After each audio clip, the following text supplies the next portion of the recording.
गोपाल मुखर्जी। आपको पता है कौन है गोपाल मुखर्जी? पता है किसी को गोपाल मुखर्जी कौन है? जोर से बोलो हाँ या ना। नहीं जानते? Bad, very bad. अब मैं दर्शकों से पूछती हूँ, अपने बच्चों को तो आप बाद में पूछिएगा, आपको पता है गोपाल मुखर्जी कौन है? जानते हैं आप गोपाल मुखर्जी कौन है? कभी नहीं सुना आपने नाम, और सुनते भी कहां से? क्योंकि पिछली सरकार तो बिजी थी सोहरावर्दी के नाम पर सड़कों के नाम रखने के ऊपर। अब गोपाल मुखर्जी और सोहरावर्दी के नाम की चर्चा, और वो इसलिए क्योंकि बंगाल की शुभेंदु सरकार ने कोलकाता की सोहरावर्दी एवेन्यू सड़क का नाम बदलकर गोपाल मुखर्जी रोड कर दिया है। और अब पूरा विपक्ष सोहरावर्दी के इतिहास को लेकर किताबों के पन्ने पलट रहा है। लेकिन गोपाल मुखर्जी, जिन्हें गोपाल पाठा भी कहते थे, चलिए गोपाल पाठा का नाम सुना है किसी ने? नहीं, उनके बारे में इससे पहले कभी किसी ने बात ही नहीं की, क्योंकि हम तो सोहरावर्दी जी के कसीदे पढ़ने में बिजी रहे होंगे ना। सबको मिर्ची लग रही है कि ये क्या गोपाल मुखर्जी, आपने नाम क्यों बदला? और मिर्ची इसलिए लगी हुई है क्योंकि शुभेंदु सरकार ने ऐसे क्रांतिकारियों के नाम पर सड़क का नाम रखा है जिनके बारे में कहा जाता है कि 80 साल बाद भी उन्हें बंगाल में वो सम्मान नहीं मिला जो पहले मिल जाना चाहिए था। अब जरा पेन और पेपर लेकर बैठ जाइए, अपने दिमाग की बत्ती को एकदम जला लीजिए, क्योंकि हम आपको बताएंगे गोपाल पाठा कौन है, गोपाल मुखर्जी कौन है। आप भी अपने बच्चों को बताइएगा, और अगर अगल बगल खेलते हुए इधर उधर घूम रहे हैं तो उनको टीवी के सामने बिठा दीजिए, न्यूज की पाठशाला का हिस्सा बनाइए। गोपाल मुखर्जी 1946 के दंगों के दौरान हिंदू समुदाय की रक्षा करने वालों के रूप में याद किए जाते हैं। गोपाल पाठा ने दंगों के दौरान हिंदुओं को संगठित किया और मुस्लिम लीग के दंगों का विरोध किया था। उस समय अगर गोपाल पाठा ने हथियार नहीं उठाए होते तो मुस्लिम लीग नरसंहार करके कोलकाता को पूर्वी पाकिस्तान का हिस्सा बनाने में कामयाब हो जाती। बंगाल में गोपाल पाठा की यही पहचान आज भी हर बंगाली को पता है, लेकिन इतने सालों तक गोपाल मुखर्जी के नाम की चर्चा तक नहीं हुई। यह भी कह सकते हैं कि अभी तक की सरकारें चाहती ही नहीं थी कि अगली पीढ़ी को गोपाल पाठा या गोपाल मुखर्जी के बलिदान की कहानी पता भी चले। गोपाल मुखर्जी कोलकाता के एक मांस व्यापारी परिवार से आते थे, इसीलिए उन्हें गोपाल पाठा भी कहते थे। गोपाल मुखर्जी तब चर्चा में आए जब 16 अगस्त 1946 को मुस्लिम लीग के नेता मोहम्मद अली जिन्ना ने डायरेक्ट एक्शन डे का ऐलान कर दिया। डायरेक्ट एक्शन डे का मकसद हिंसा करके कोलकाता को पूर्वी पाकिस्तान के दायरे में शामिल करवा देना था। शहर में हिंसा भड़क उठी, घर जलाए गए, दुकानों में लूटपाट हुई, हत्याएं हुई, महिलाओं के साथ अत्याचार की घटनाएं हुई। ब्रिटिश हिस्टोरियन बाने वाइट ने अपनी किताब partition, the story of Indian independence and the creation of Pakistan in 1947 में इसी मसले पर कुछ लिखा है, और मैं वो पढ़कर आपको सुनाती हूं। कलकत्ता में 3 दिनों तक हिंदू मुस्लिम दंगे होते रहे। इस दौरान लगभग 5000 लोग मारे गए और 10,000 लोग घायल हुए। हालात इतने बिगड़ गए कि सेना को व्यवस्था बहाल करने में 4 दिन लग गए। यह घटना इतिहास में ग्रेट कलकत्ता किलिंग्स के नाम से जानी जाती है। ऐसे माहौल में गोपाल पाठा मैदान में उतरे, अपने समर्थकों के साथ मिलकर हजारों लोगों की जान बचाई। 1987 जिस तरीके से उन्हें याद किया जाता है वो बहुत जरूरी हो जाता है कि गोपाल मुखर्जी को एक रक्षक के तौर में रखें और याद किया जाए, जिनके बारे में अभी तक कोई बात नहीं की गई।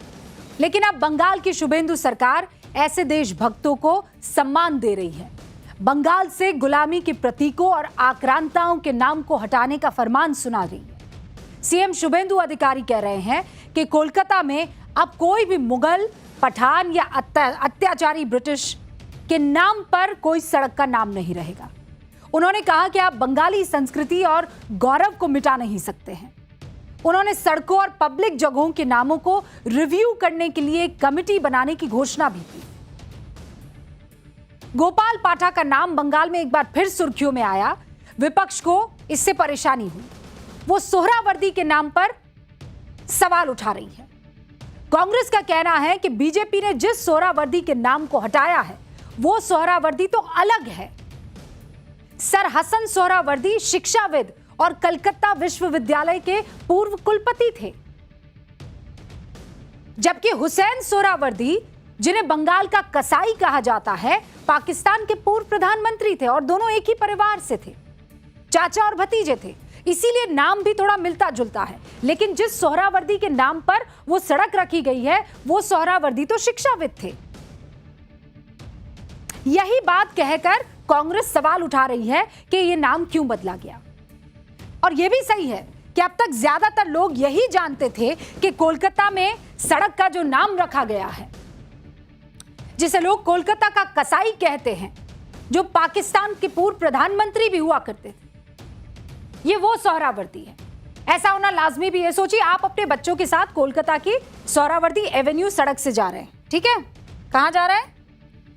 कहां से निकल रहे हैं? हाँ, सोहरावर्दी एवेन्यू सड़क से निकल रहे हैं। अब मैं चाहती हूं कि जल्दी से आप अपना गूगल खोल दीजिए फोन में। जल्दी खोलिए। मैं दर्शकों से भी चाहती हूं कि आप गूगल खोलिए और टाइप कीजिए जो मैं यहां टाइप कर रही हूं। लिखिए SUHRAWARDY।